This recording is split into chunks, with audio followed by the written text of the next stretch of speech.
So that was The Act of Killing.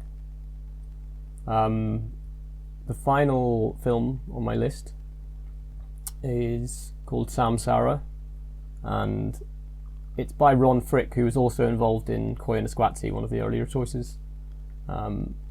He also did Baraka, which you may have heard of. But Samsara is the latest in this sort of line of non-narrative, non-character based audio-visual epics, I suppose.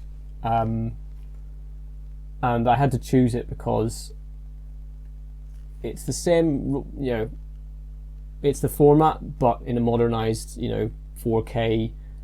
Actually, not just 4K.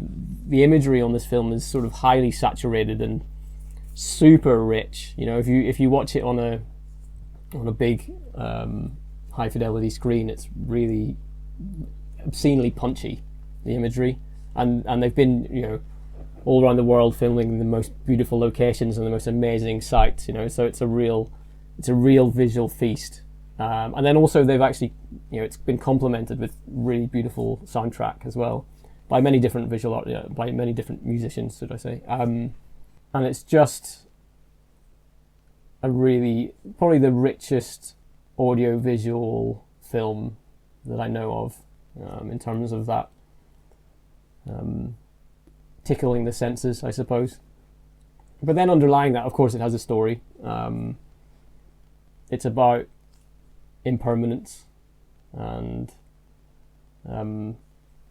constant change and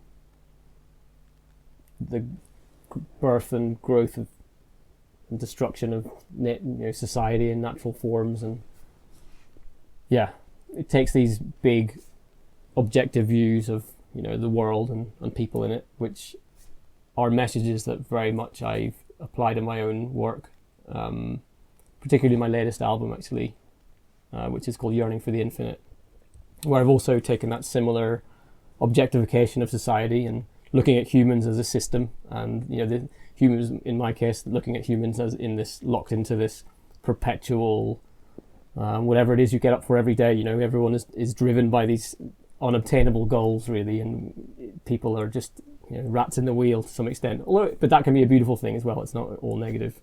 So I've taken this same sort of approach cinematically, with my own work.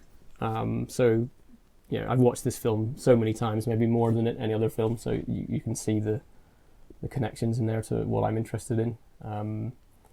But this is what I'd do if I had $100 million to make a film, which I don't.